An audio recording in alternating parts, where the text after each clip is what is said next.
Hello, welcome to Search with Sean, and this is another quickfire SEO and AI news episode.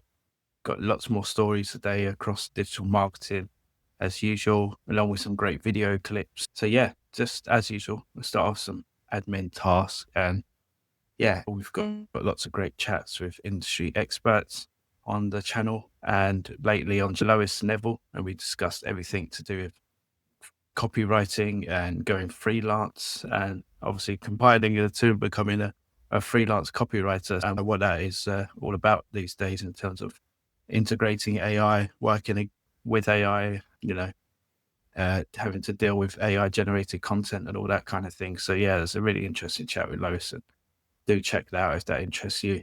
And then we also had Matt Pike on from Fly High Media. And yeah, again, we're talking about how he integrates AI into his marketing agency, what he's looking for now when he's hiring people into the agency. So that's really interesting from a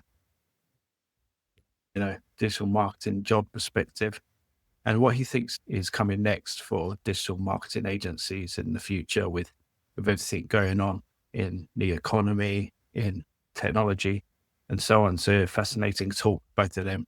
And you'll find all the Chat with Sean episodes on YouTube, as I say, but also on Spotify and other platforms that where you listen to podcasts and things like that. So yeah, do go and check those out.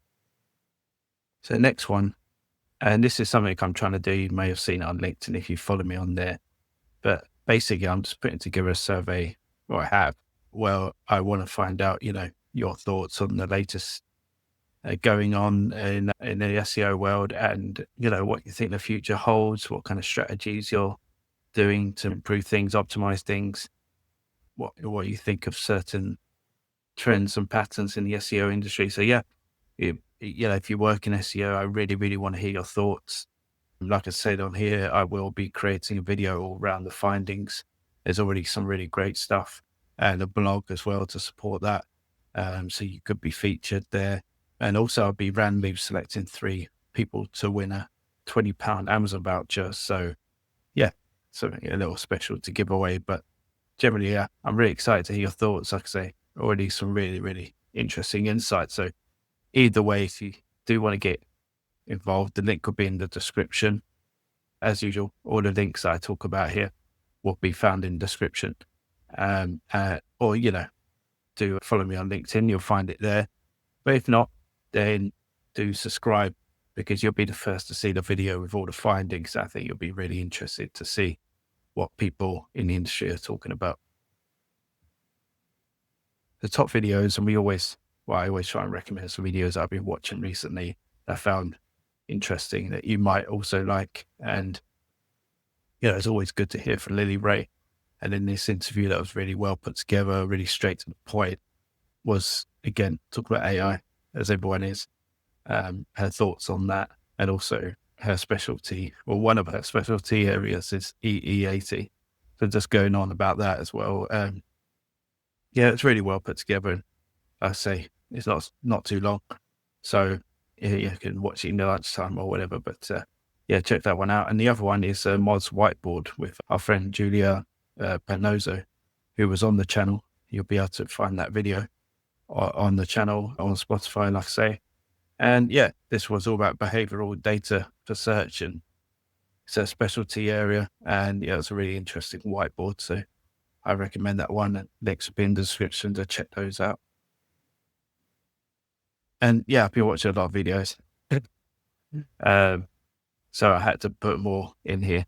And this other one was fascinating. I'm trying to get him on the show, but I'm not having much luck at the moment.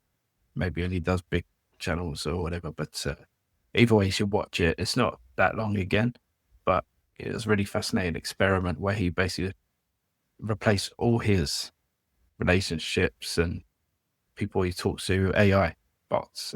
Even if he had an AI girlfriend, he'll go to restaurants and AI would talk for him. These kind of things. So some fascinating outcomes. He used all different types of AI platforms. So really, really interesting video. Like I said, I'd love to have him on to talk about it, but we'll see. It's got so many views and it's his only video on his YouTube channel. So he's doing extremely well. And the other one is obviously a channel that I really support, obviously, and I've recommended it many times, but Good Signals, SEO Office Hours. And I especially like this one because both these people have been on the channel before, and that's James Brockbank and Georgia Tan. And yeah, both fantastic people. And obviously, Michael and Joe as well, you know, the hosts are all awesome. So yeah, go check it out. Links in the description. The story one, we'll go straight into it. And a lot of the stories this time round are from the Search Central Live event that's taken place recently. And so this was Google's John Mueller, as we know, the legend in the field, said AI is not replacing search, but he also acknowledged that AI is changing many things and will require adjustments. So in the Search Engine Journal, he said, so I'm glad you're here, and I'm glad you're not already looking for a new job in this AI world. But it is a big change, I think, and it does affect some things. It definitely affects how users interact. So I guess where I'm kind of headed here is that there are a lot of things happening around the whole ecosystem, which means that we also kind of have to adjust and react to some of that. Yeah, that's interesting. From John there. The story two, and one of the AI platforms that I really like Claude. I like, obviously, ChatGPT. I like Perplexity. DeepSeek, I think, is actually quite interesting. I know people in the US can't use it, but I think it's quite a good one.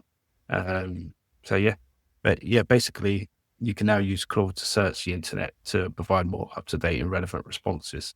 Obviously, most of them have this feature now, but so does Claude. And yeah, it just means that you can now access the latest events and information, which obviously boosts its accuracy. The story three, and if you're in SEO world, you know, obviously there was a March core update, and that's been completed at 14 days.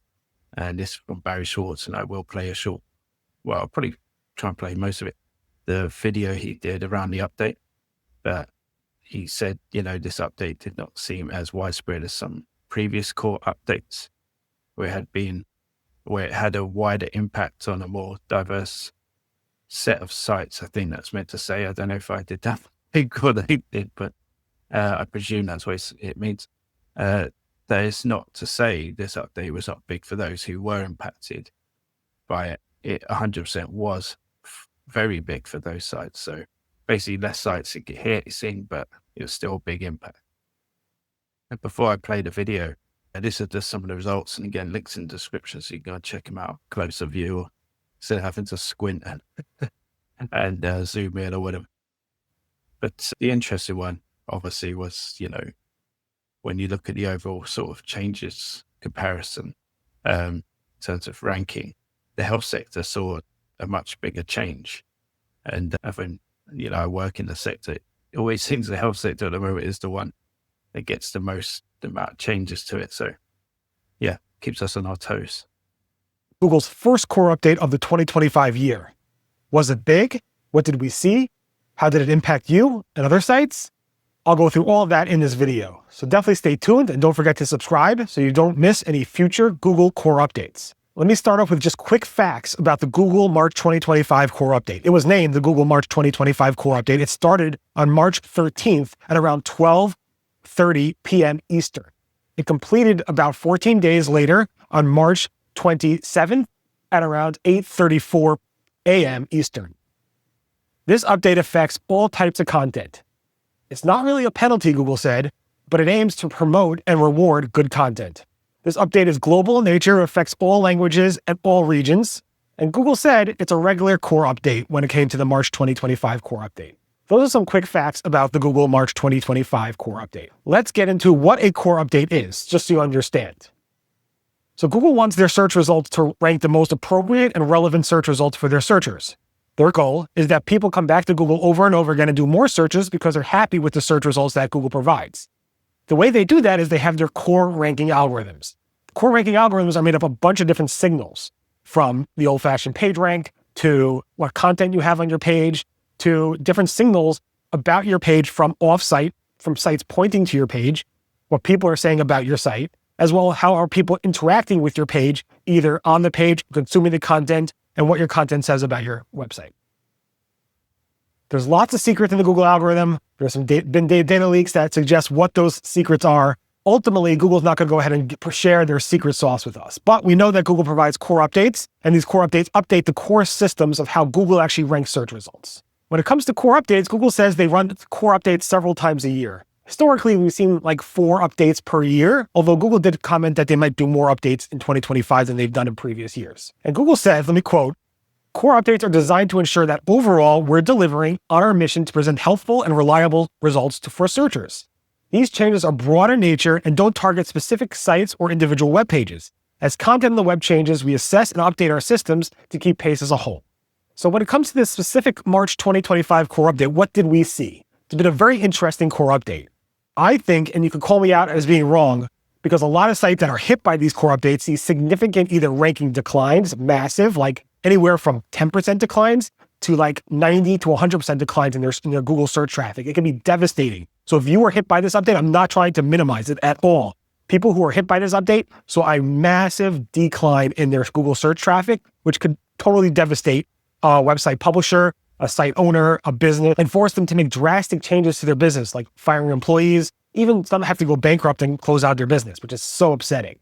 But with this core update, it didn't seem to have such a widespread net. It didn't like affect as many sites as I think with previous core updates like we've seen, especially the March 2024 core update, the December core update in 2024. Those I think had a much wider net, affecting a lot more websites. I saw a lot more SEOs and site owners complaining when the March 2024 core update came out and the December 2024 core update came out compared to this March 2025 core update. So it seems like, to me at least, that this core update didn't affect as many sites as the previous core updates have impacted.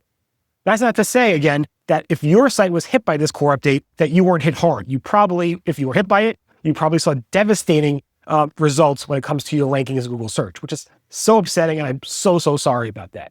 That being said, when did we see the ranking volatility for this core update? I believe we saw it around March 16th, 15th, 16th, like a few days after the announcement on March 13th. We saw some volatility. Then we saw a lot of confusion, like mid-update, somewhat like a few days after that, like March 19th or so, 20th, where the tools themselves were spiking, but Google made a change to their HTML on their page, which caused a lot of tools to think there was a lot of volatility going on. Some picked up on it and fixed their ranking tools, and some did not. And you can see the story 4. This is so Google Search Console API to support 24-hour hourly view. So this search engine roundtable, and yeah, Google Search Console's API will soon add support for the 24-hour hourly data view plus. This will give you access to not just the past 24 hours, but the past 8 days by hour.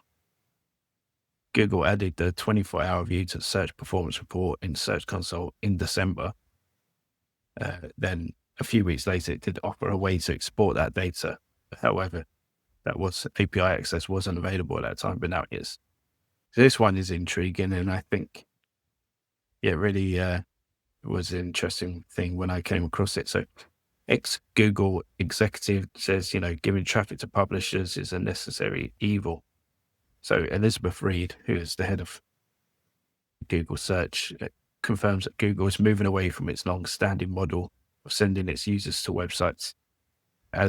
For the iconic Google search bar, it will slowly lose prominence in Google search experience due to the continuous growth of voice and visual search, Reed said. So, yeah, it's going to be 2 different times, maybe in a few years' time when you go on to Google or, general search engines.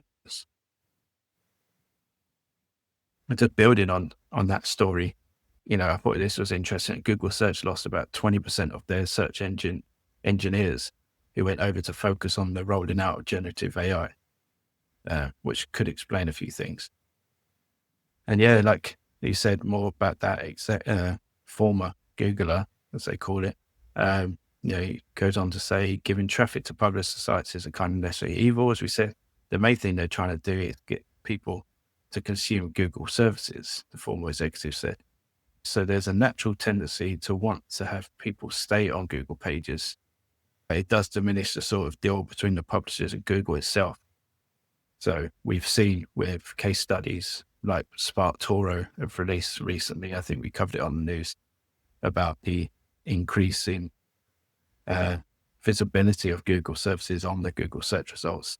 And we have got something on that later on in the news as well. So yeah, that's a very interesting trend going on there. This one, so if you don't really use ChatGPT or,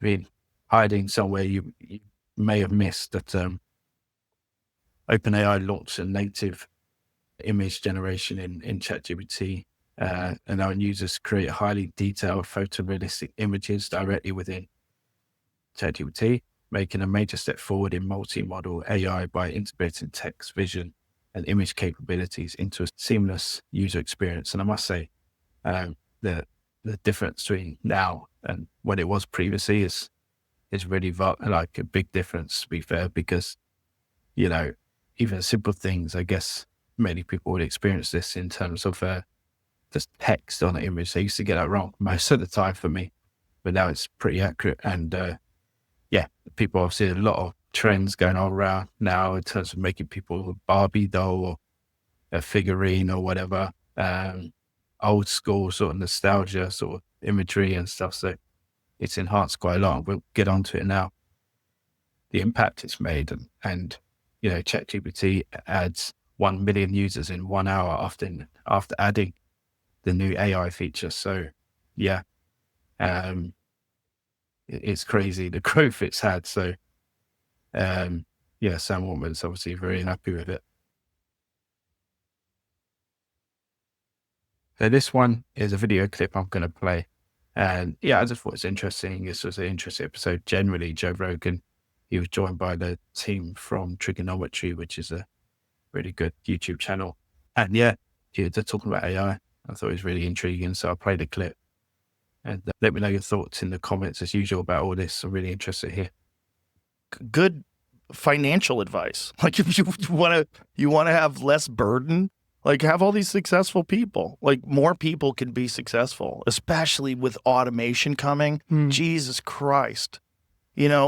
There's more people that can do things that maybe robots can't do.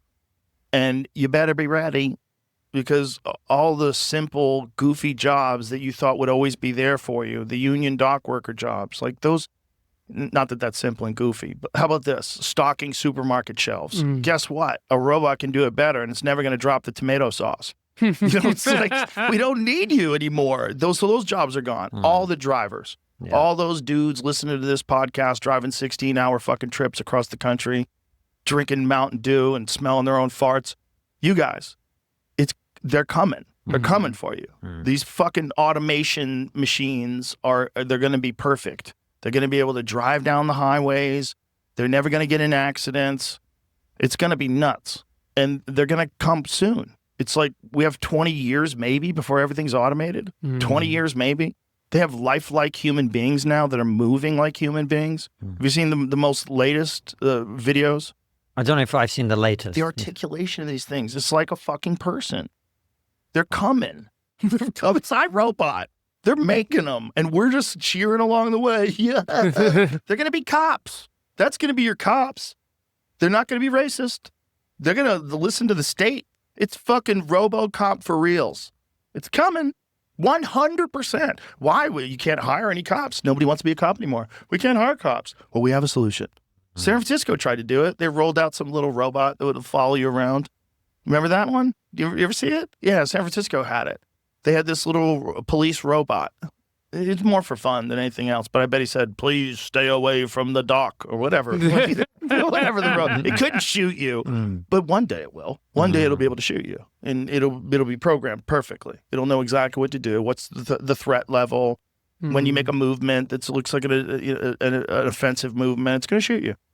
It's going to take people into custody. You won't be able to do a damn thing about it once it grabs you. It's going to be 5 times stronger than you. It's going to put your hands behind your back, cuff you instantaneously.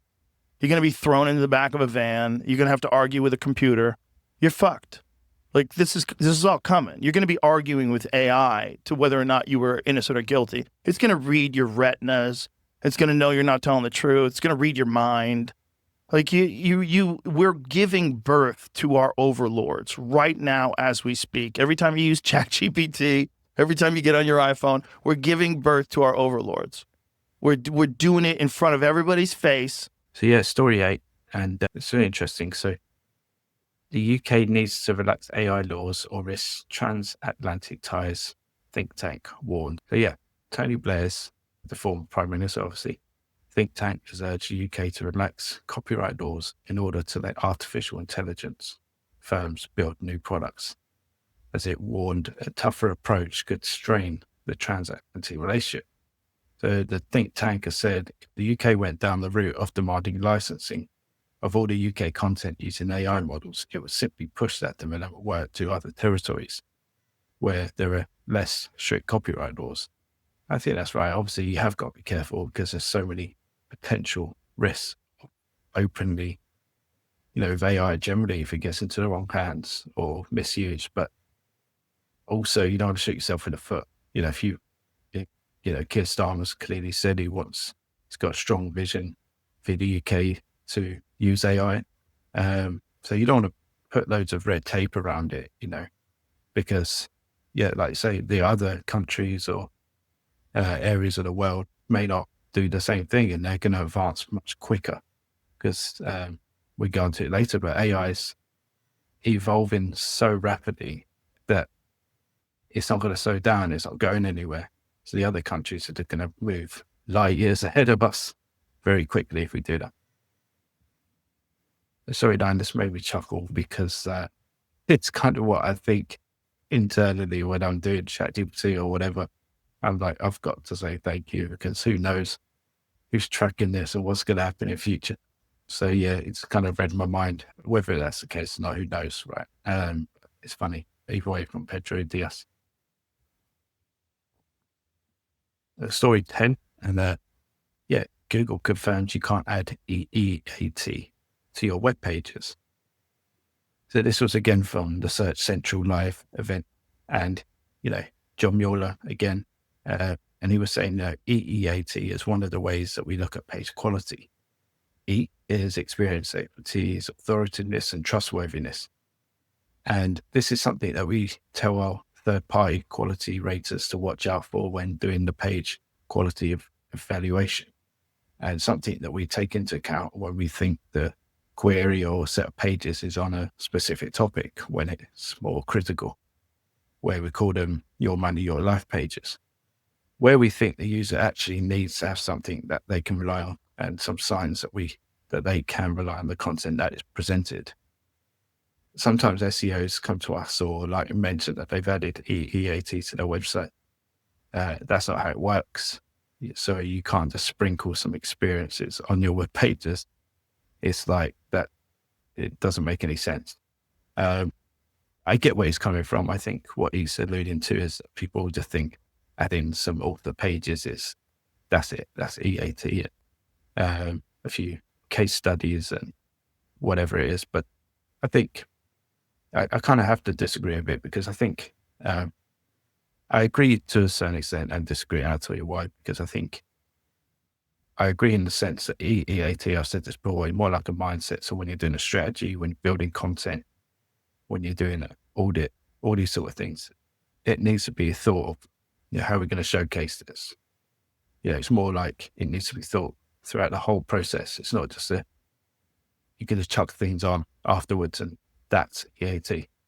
But on the same rate, there are certain factors that will improve the presence of EAT on pages and sections of the website. So I do think you can sprinkle some, but you also need to bake it into your processes overall. And obviously it depends also on the processes when you create content. If you are creating your money, your life content, that's involving all the processes that you do to actually do the research for the content, the writing process, the check-in process, the publishing process, and then obviously being transparent about the whole thing. So yeah, I get where he's coming from, but maybe we could have said it a bit different. I don't know. So story 11, and Google is rolling out Gemini's real-time AI video features. This is from The Verge. Again, links in description.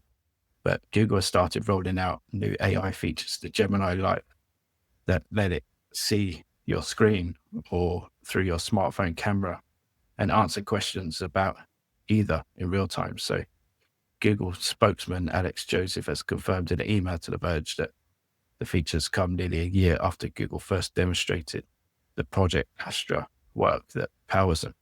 So yeah, that's really cool actually. And obviously embedding AI even more into our lives. So yeah, interesting.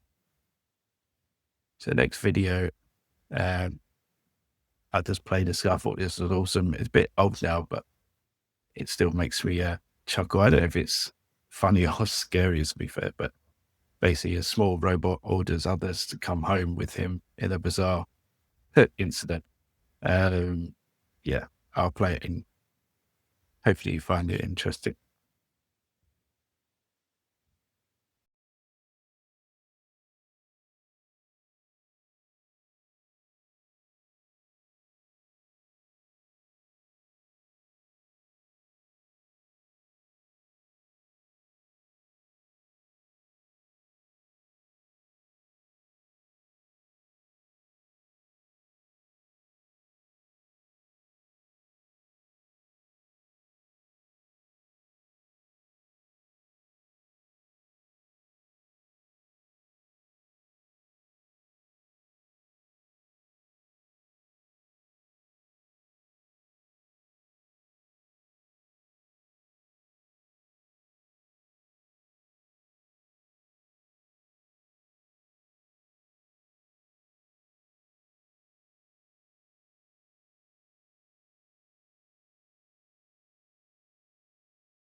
The story 13, and we're going to have a few from Glenn Gabe, someone to follow for sure. So yeah, and this was something I didn't know. So he says, not sure how many people knew the connection here, but Google owns a 14% Anthropic stake, but holds no voting rights, board seats, or board observer rights. So Google aims to invest $750 million more in September 2025, but they can't own more than 15% according to the filings. And New York, it was on the New York Times, and they're saying a big company like Google knows that there is a race to AI, and it has a big enough cash pile that it can bet on multiple horses. Sorry, so yeah, I didn't know that, but that's interesting and good find by Glenn there. Another one from Glenn, and I think people are going to be not too happy about this, but yeah, Google is expanding its relationship with Reddit. So the expanded partnership now enables Reddit to use Google's Vertex AI, an AI development platform by Google Cloud that enables its users to build, deploy, and scale machine learning models and AI applications to enhance search on the Reddit platform. So yeah, Google will now have access to Reddit's API, a set of rules and protocols that allow different software applications to communicate with each other for real-time structured content, improving the accuracy and the relevance of displayed information. So maybe it'll improve things by the sounds of it. So maybe it's what people wanted. So we'll see. I get what they're trying to do with the Reddit partnership. I really do, because it can't all just be facts and figures. You know, we want to hear from other humans. And Reddit is a place that loads of people go and talk about different subjects. So I get it. But we'll see. I think they need to improve the output, because from what I've seen, some of the Reddit posts are either controversial, bit outdated, not relevant sometimes. So yeah, if you're going to do it properly. Story 15, and this is someone else you should follow, John Mueller. And basically she's been using the AI mode on Google and done some deep research into that. So links in the description to read the full post that she did around it. But I just picked out a couple of points that she put down on LinkedIn. And yeah, local intent is everywhere, she says. So even for queries where location makes no sense, like online courses or, YouTube login, so it's interesting. One that is quite promising is previously buried page 2 results now occasionally appear as citations. These surface URLs previously hidden beneath feature snippets onto page 2. So I see that's going to help a few people that may not have been seen previously. So yeah, that's a positive sign for publishers there. Story 16, and just a heads up on this one, I am looking to do a panel show around SEO jobs and what it may hold for the future, what's the current situation, and so on. So stay tuned, subscribe to be the first to see about that. And Nick has actually agreed to be on the show, so fingers crossed that goes through. But yeah, could be a really good one. And basically done a report like he does every year, I think. So some of the results included that technical SEO and data skills are high in demand, which is no real surprise, especially the data side of it. Median SEO salaries dropped across 2024, and remote work opportunities are shrinking. Again, no real surprise because of, obviously after COVID, things are starting to relax more and more.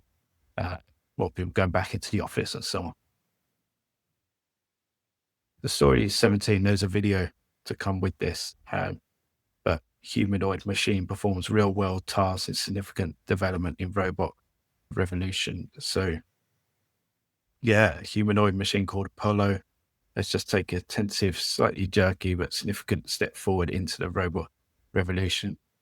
So yeah, he's 5'8", well, they are, and they performed the first public demonstration in a real world setting of a real world task. So in this case, assembling an engine part. So yeah, I will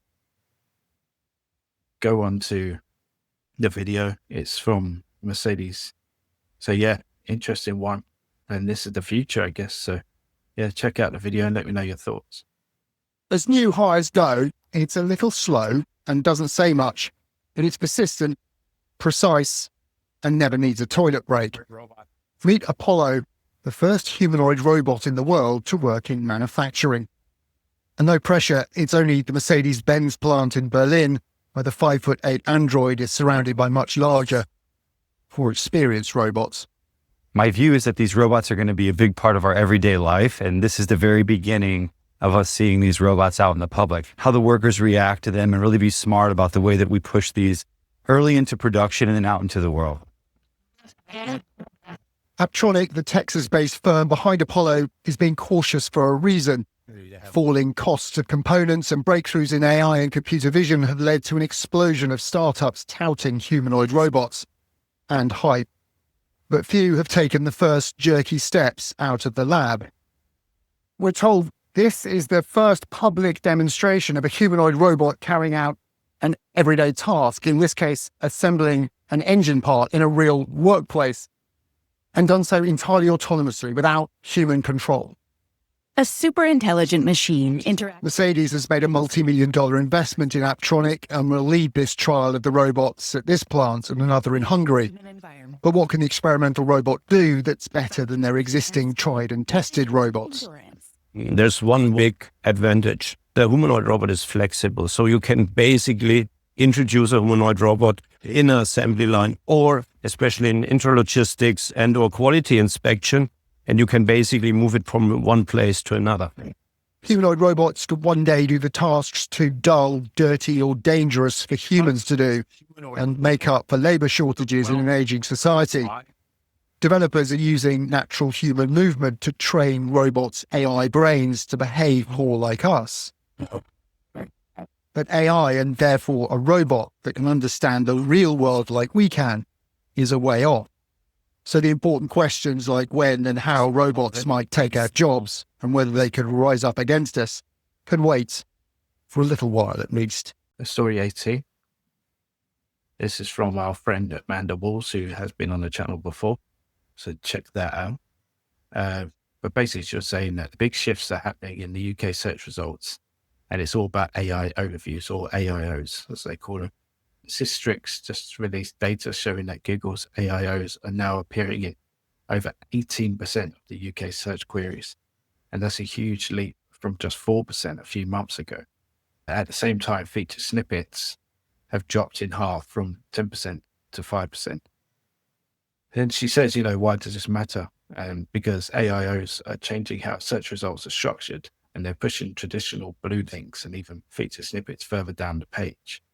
That means less visibility and potentially less traffic for sites that used to have prime real estate in the search. So, and there's a graph there that clearly shows that change in direction, I guess.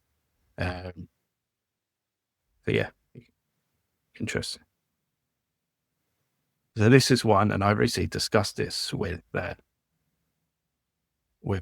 my recent guest, Jamie D'Alessandro, and yeah, it was all around, because she works a lot in e-commerce, and we discussed this. So do check out that chat as well. Try and put a link to it.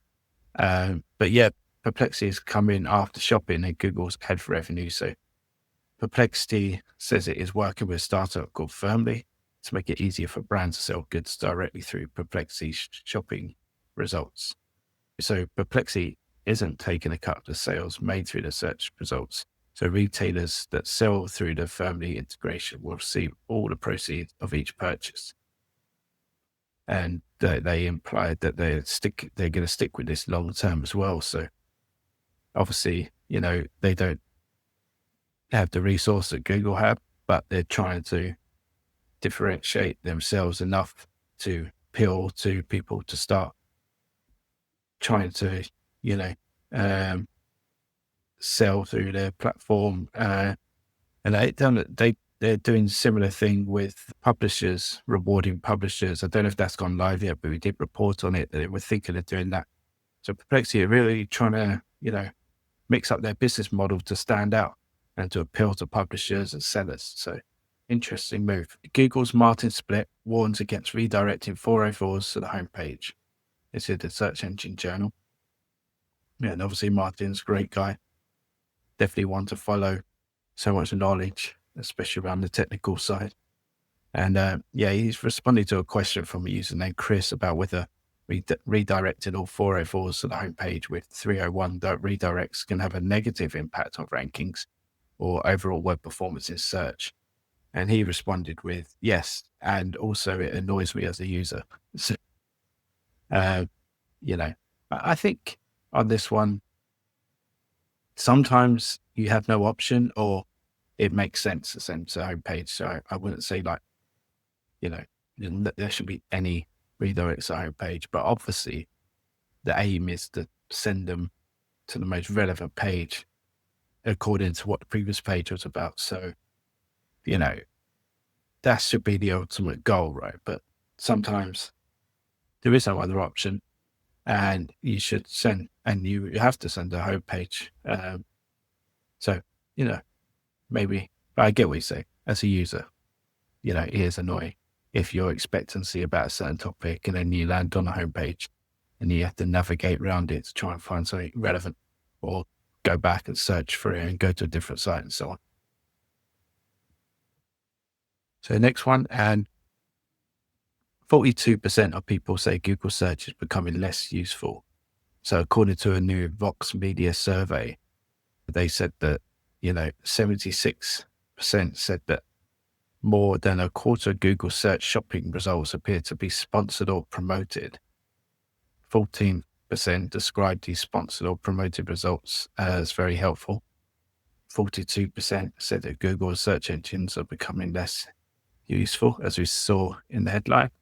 55% said they get their information from their community more than their online search platforms. 52% said they use AI chatbots or alternative platforms like TikTok for information instead of Google. And 66% said the quality of information is deteriorating, making it difficult to find reliable sources. So interesting. Obviously, that's just one survey. Google do their own surveys and said people are really happy. So, who knows? Again, this is from the Search Central Live event.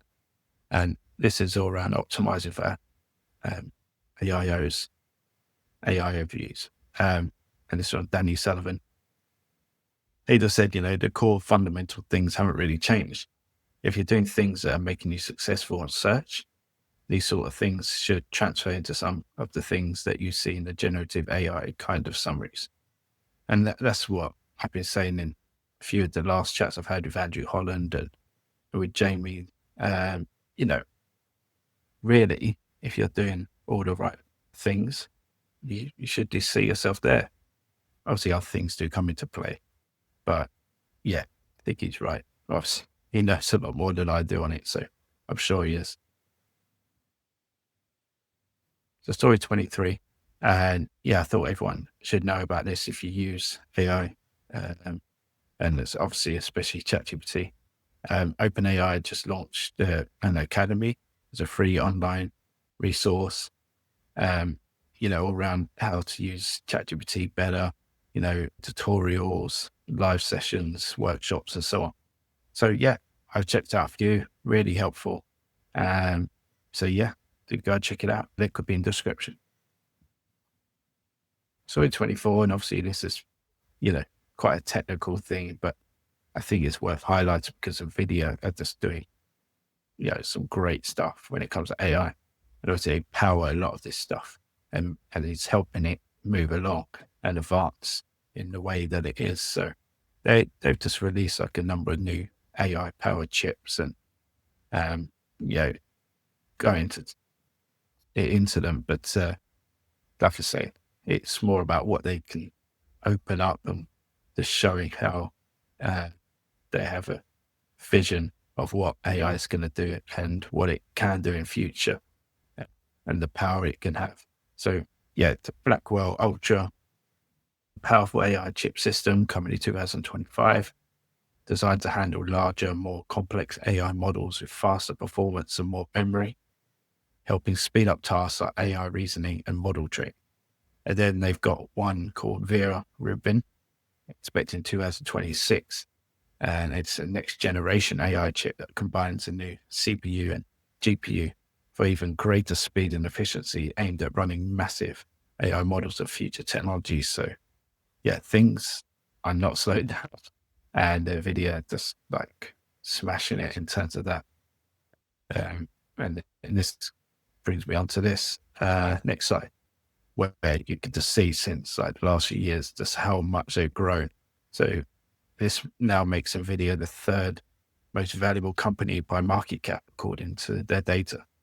And yeah, they had a little bit of a dip, I think, recently when DeepSeek kind of came out of nowhere as a competitor. Just like showing what China can do in terms of that space. So I think that did have a little bit of a dip on their value, but still amazing in that, they are one of the leading companies now in the world because of what they're doing with artificial intelligence. Story 25, and this is more like, say, we do kind of actually trying to share some recommendations here, and this is from Glenn Allsop, and definitely worth following him. He's doing some really good stuff, and this was another one. So this was a free tool that he's created and around, so Wikipedia API sort of tool. And it's just interesting, if you've got a certain topic, you type it in, it'll show you all the relevant Wikipedia pages and the stats behind them, so you can see sort of trends and patterns where people are going to and what pages they're looking at more than they're used to, or they're growing and that kind of thing. So really interesting kind of take on it. Wikipedia's like it or whatever, hate it. It's one of the most used resources on the internet, if not the most. So yeah, it's interesting to see that kind of data. It's a good job, and it's free. That link's in the description as usual. So story 26, this relates back to what we kind of discussed earlier, Google and their own platforms. So it's some hrefs, and Google's looking out for number one. It's time you do it too. So Google's store is taking more than double the AI overview real estate of their closest competitors combined. 50 Google properties have seen positive growth, where only 7 saw negative growth or impact, I guess. On average, Google's properties have grown by 168% organically. Google's median organic traffic growth came in at 94%. So that said, they're looking after number one. Interesting, obviously tied into what we said earlier. Nearly skip this one, and we don't want to do that because it's from Lily Ray, and this is on their LinkedIn. And obviously I only put 5 here, but there are 10, so you got to read that yourself with the link in the description. And it's the top 10 ways to optimize what Google discovers in 2025. And we'll get onto it, but obviously we just found out it's now going to be on desktop as well. So yeah, and as some of this, well, most of this, to be fair, you'd expect, there's no real big surprises, but sometimes it's good to hear from voices like Lily that have dug into this deep, they actually have it confirmed. And obviously the 5 here, use high quality, engaging visuals, create content headlines with emotional appeal and curiosity hooks, avoid not safe for work or borderline content, focus on topics that align with user interest, and optimize for mobile first user experience. And most of them are things that obviously, you should be doing anyway. So yeah, no big surprises, but they go and check the article out. And yeah, hopefully, as usual, Lily's really helpful. The story 28, and this is a interesting one. So H&M, the clothing brand, is to use AI model twins. So yeah, they're aiming to create digital twins of 30 models using artificial intelligence for marketing and social media posts with their permission. So models will retain control over their digital likeness and be compensated similarly to how they're paid for traditional photo shoots. However, critics have expressed concerns that AI models could replace human workers such as photographers and makeup artists because, if they're going to be, have their photos taken once and the rest will just be all done by AI, and, where those photographers and makeup artists would be going to every shoot. Now they're just having one gig instead of like 10 or whatever. So yeah, interesting. See how they go with that one. So this is from the team at Rise at 7, Kerry Rose and co. And obviously one they've tried to be pushed for a while, and, debate that everyone has in SEO, is the likes of TikTok, a search engine, and, they've made a whole website about it now. So to go and check that out. They've just put some kind of quotes in there from some of the big names like Adobe, who said, in an age where social media platforms evolve rapidly, TikTok has emerged not just as an entertainment hub, but also a search engine. The New York Times said, for Gen Z, TikTok is the new search engine. Young people are turning to TikTok to search for answers. So, they may have a point. I mean, I think, the likes of TikTok and YouTube, for example, are search engines. Search engines aren't just Google, obviously, or big, so if you're looking for information, it's got a search engine mechanism, then it's a search engine. So yeah. But either way, it's an interesting marketing idea by Rise at 7. So story 30, and yeah, it's Martin Split again. He was saying that JavaScript loaded images can be indexed. This is from Search Engine Journal. He's saying Google can index JavaScript loaded images when properly configured. So check rendered HTML in Search Console to diagnose why images aren't appearing. update XML sitemaps, and add alt text to maximize JavaScript image indexing potential. Obviously, there's more to that, but you can read the article yourself in the description. But yeah, thought that was an interesting spot there. The next one is a story that we have covered on the channel before, and there's been some intriguing developments. The parents have bravely come out and discussed it, and shared some things they think around the case. So obviously this was a whistleblower who came out against OpenAI, and then unfortunately something happened to him in his apartment, and obviously there's some controversy around it, and I'll show you the clip from News Nation first, and then I'll show you the clip from the parents talking about it on a well-known YouTube channel. But yeah, I'll be interested to see where this develops. Obviously, this isn't the first case where whistleblowers come out against a large organization and then unfortunately bad things happen. So yeah, keep an eye on this one. Suchir Balaji was described as a prodigy, a software developer who learned the alphabet at 13 months old. He began computer programming at 11, graduated from Berkeley, and began working at OpenAI, making $350,000 a year, gathering digital data for the artificial intelligence company. Suchir was his parents' only child, the Indian immigrant's pride and joy.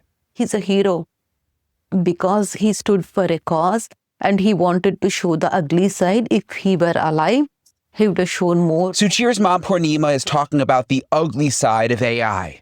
4 years after working at OpenAI in San Francisco, Suchir grew concerned, leaving his prestigious job and becoming a whistleblower. He was interviewed by the New York Times in August. The article titled, "Former OpenAI Researcher Says the Company Broke Copyright Law." Suchir claimed OpenAI illegally used copyrighted articles to train its bots and brought society more harm than benefit. The danger, I sensed the danger. Moment I saw that, I knew something was there, mother instinct. So when you saw the New York Times article, you felt danger? Yeah, I felt something there. I know something is going to happen. As a mother, I could sense it. But later it just vanished. I used to talk to Suchir each time he comes home, and every time he said, "No, don't worry. But in his journal, he's written, "I'm a credible threat," because of New York Times. What did he write? Credible threat. Credible threat. Because of New York Times. Because of that interview. It wasn't his only interview. Suchir was named as a key witness in a New York Times lawsuit against OpenAI. He said he wanted to show the truth, and he knew it was risky. He writes in his journal that, "I need to stop this. I'm going to do whatever it takes." He had concerns about AGI, ASI, artificial general intelligence, artificial superintelligence. And then he writes, like, all of us are going to work in laundry or what? What are we going to do if all our jobs are taken? Right? If the intelligence is more than human intelligence, this AGI or ASI, will it become God? He's asking. And he wrote out all the consequences of it in his journal. Did you know that he was so concerned at the time? No. He kept it to himself? He was like that from the beginning. Very secretive. Why would they do that? And cops, first 2 people came on 26th. I'm sure you're going to come to that.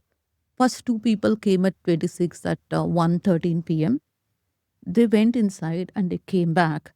And they were talking, it seems, the leasing office manager, Corey Velletti. He, after all these things, in February, we talked to him. And he mentioned that they were talking among themselves that it's a homicide. 2 of them.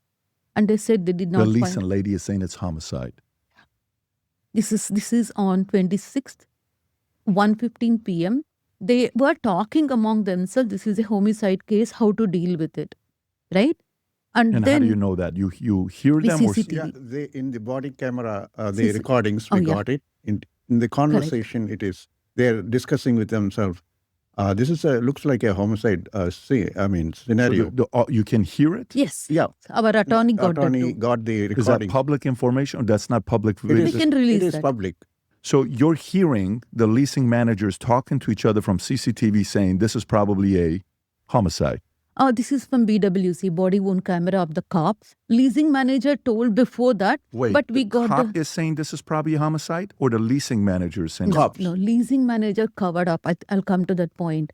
Two officers who came at 1:13 p.m. with two firefighters, they have gone inside, they have checked, they've seen the body, and they were talking among themselves, this is a homicide scene, how do we handle this? Wait, the cops are talking to each other saying this is a homicide scene. It looks like a homicide scene. And then they were not able to, how do we handle this? They were looking for guidance. And then they came out and said, I checked with them what happened. Did you see my son? Is he there? The only thing I said is, please check and make sure he's traveling. If he's not there, his laptop will not be there, his toothbrush will not be there. That was the only thing I was expecting. I had no idea that this kind of thing can happen. Suchi's point of view is more significant because he writes about the copyright, and he writes in his journal copyright is very confusing. So he wrote a scientific research paper. The difference between Suchir and others is Suchir proved the copyright violation and he was going to testify, and Suchir knew what exactly goes into training data. To be more precise, OpenAI on November 21st, New York Times released that OpenAI deleted the copyright data that was given in the training that was fed to the AI engine. They deleted the evidence. And who would say, no, that was fed? My son, right? Because he was the one who's feeding the data. So if they silence him, there's no evidence of copyright violation. The next one is, this was an interesting interview as well. I'll show a clip from it. I won't show all of it, but I suggest you go and watch it because it's an interesting one. There's the LinkedIn founder, and obviously you can see from the title how to get ahead while others lose their jobs, and obviously talk about artificial intelligence.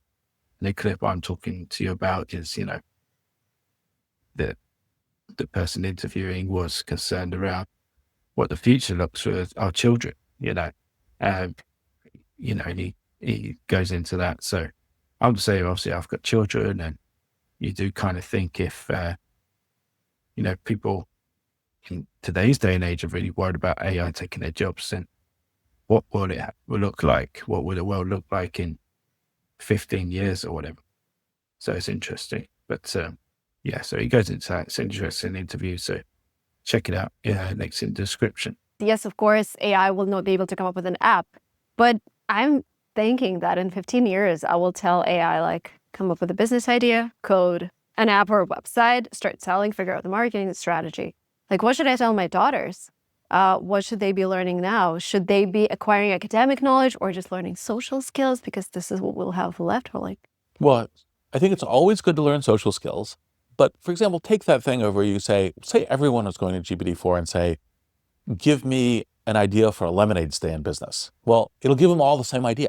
But it has the memory feature, so it's but it has a memory feature for you. It's not necessarily taking that memory feature for other folks. It depends a little bit, and depends on how the learning and training. But generally speaking, say all million 5-year-olds were equally provisioned with GPT-4. Which lemonade stands are going to work? Well, the 5-year-olds who think, oh, I should make my lemonade stand with Hello Kitty, right? I know my neighborhood. I know people really like Hello Kitty, so I'll go in and I'll prompt it for, what would a Hello Kitty, lemonade stand be? And so that engagement and learning how to use the tool, just like learning how to use an iPhone or learning how to use, a computer, or learning how to use, and obviously, Photoshop and everything else are now going to be much easier because one of the things AI is it's like the meta tool. And so it'll, as opposed to having to learn all the details of Photoshop, you can just use the AI to say, well, I'm really thinking about something that has this kind of look and this kind of light effect. Can you do that? And it'll figure out how to do that for you, as opposed to all the mechanics. So that kind of visual thinking or creativity or tool use is the thing that you also want to be instilling with a kind of a direction of always be learning. But fundamentals like mathematics, basic coding is still going to be useful? I think that the coding mindset is still useful. I don't think yes. I don't think it's all about the mindset and the way we think. Yes, exactly. It's a little bit like, people were terrified when calculators came out that people would stop learning math. It's like, no.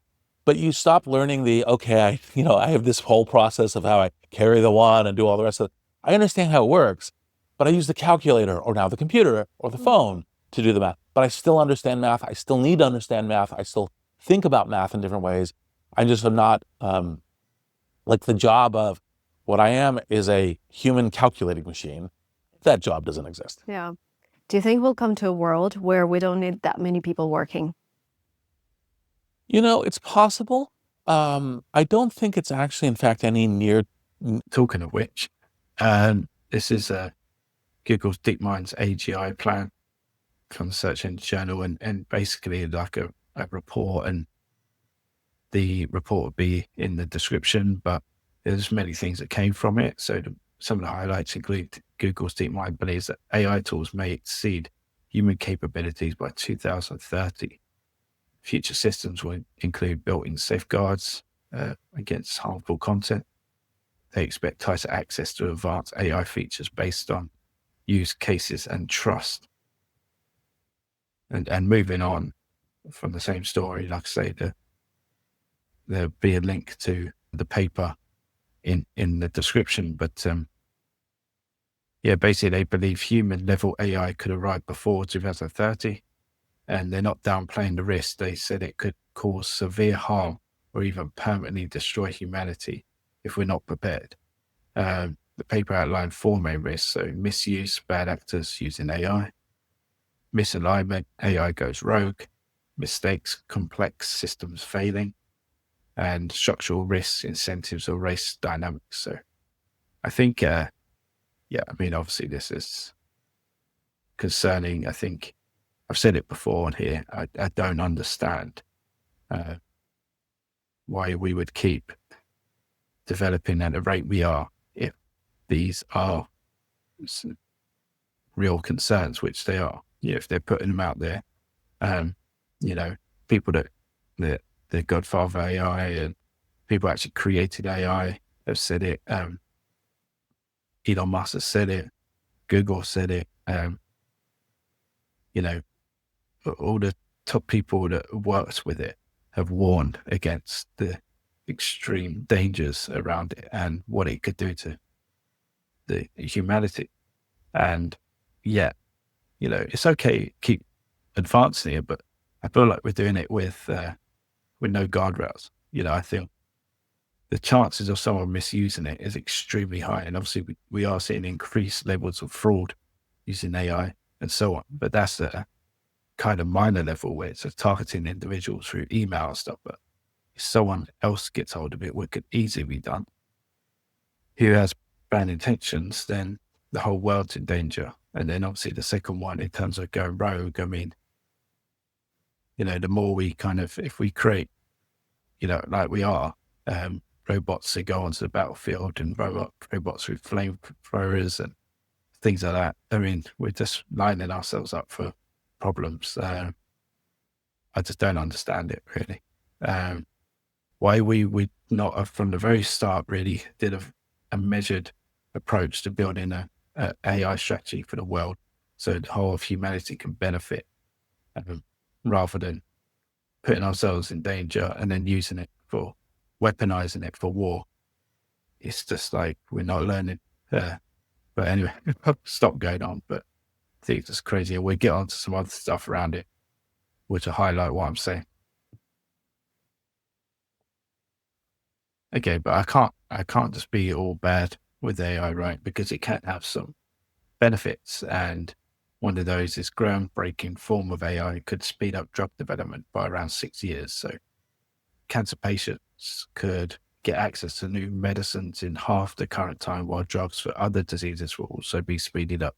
Scientists have developed a revolutionary AI fingerprint technology that can accurately show how cancer cells respond to new drugs by simply observing changes to their shapes. So, created by experts at Institute of Cancer Research in London, it means scientists can quickly assess the ability of new drugs to reach their intended target, cutting years off the drug development process.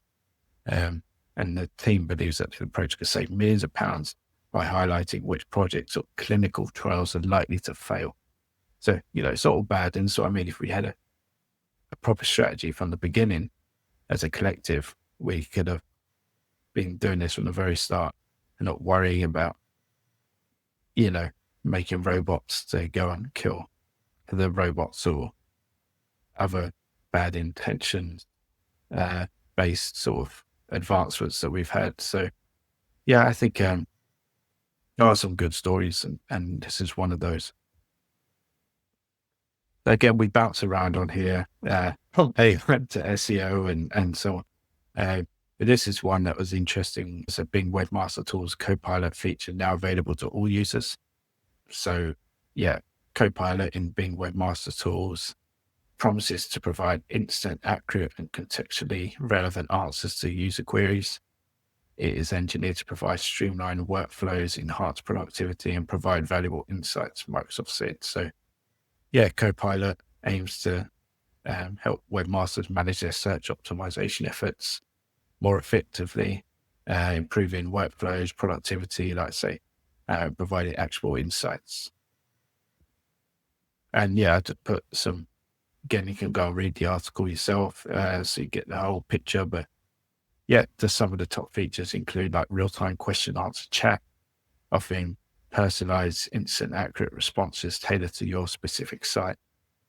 Deep data insights provides comprehensive site-specific insights into performance, helping you obviously quickly identify like quick wins and issues. There's learning resources on there, and there's feedback integration, so it continues to improve based on your feedback. So yeah, it's cool. Big Webmaster, I think underrated. Obviously we go on about Search Console a lot, right? So obviously Google has such a high amount of traffic and dominance, but Big Webmaster, I think, is a tool that people should use more, because it does offer some good stuff. And obviously now this integration with Copilot is only going to make things better. Story 36, and I mean, this is, I don't know what people think about this, but I thought it was quite interesting. So it's on Fortune, and China's 6-year-olds are already being offered AI classes in school in a bid to train the next generation of DeepSeek founders. So yeah, starting this fall, primary or secondary schools in Beijing, China, will offer at least 8 hours of AI classes every academic year, with students as young as 6 years old being taught how to use chatbots and other tools, general background on technology and AI ethics. So really interesting. And this article goes into also discuss how other countries are integrating AI into education. So including the UK. So a private school in the UK similarly launched a teacherless classroom last year, where about 20 students use virtual reality headsets and AI platforms to learn this and listen to humans. So, I mean, no job is safe right now. You've got robots building machines in car factories, and you've got teacherless run classes in school. So, yeah, it seems like nowhere's safe with AI. So this is one I was touching upon, and this is what I mean. This is not a good use of AI, in my opinion. So high-tech battlefield robots to be built in Britain. So the latest AI-powered battlefield robots are set to be manufactured in Britain for the first time. A leading German military hardware manufacturer is building a new facility in the southwest of England that will develop unmanned armored vehicles that will be used on the battlefield. I mean, the thing is, it's all about the risk. And then you're giving AI the rights to go and do the damage over other AIs or humans. It just makes no sense to me why we would use such incredible knowledge and power in terms of our artificial intelligence to have to do something so, we should be stopping all this. This is a chance for us to actually make life better for everyone with this amount of knowledge and technology, yet we're still using it to weaponize it and to do silly things like this. I don't know. But yeah, I thought that was an interesting one. Story 38, and this is Shopify CEO tells employees to prove AI can't do their job before asking for new hires. I mean, I don't know if this trend's going to continue, because Shopify are a big brand, but Shopify is going all in AI with CEO Toby Lutke.